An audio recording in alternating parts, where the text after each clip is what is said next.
Welcome to the Pinecone. Today's episode is on the state space of a portfolio. State space is the set of all the possible configurations of your portfolio, all the different allocations. If we put your portfolio and all the different configurations into a Monte Carlo and test it across all possible futures and what ifs, we will get the phase space of your portfolio, or at least an image of it. State space representation is done in Euclidean space, often as a state vector within that space. This is a vector displayed here.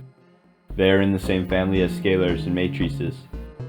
I'd mention tensors, but second category theorists love to argue about semantics, and often physics doesn't agree with the maps humans draw. A state space representation is like a map.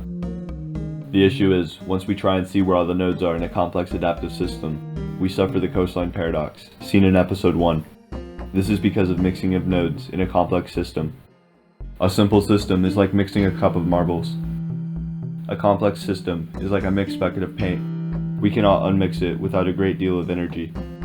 To find out more information, the simplest and often most robust tool we can use is to invert the state space. However, state space inversion can carry tail end risk.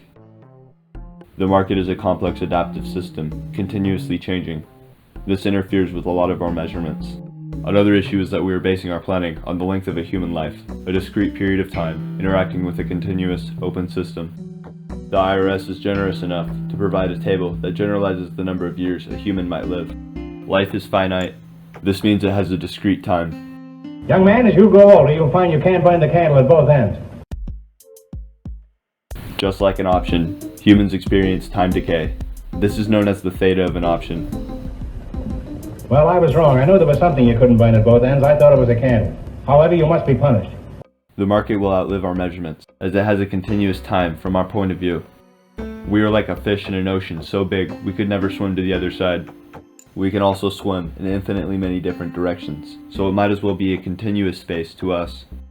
However, there can be a deeper intuition involved. Some business deals and bets are within our area of expertise, like counting cards. Even good bets and martingale strategies can fail in the long run. This causes a great deal of issue, so a man named Nassim Taleb made a map of the map. He found that simple payoffs are robust to tail end risk, provided the distribution is thin-tailed. If you are lucky enough for a complex payoff, then the same rule applies. However, if there is any evidence of a fat-tailed distribution, then the information is stored within that tail. If the fat-tailed distribution has a complex payoff under a certain tail-end exponent, perhaps less than 0.55, then any statistics will not help us. This is the unknown unknown. This has been The Appeal. Thank you.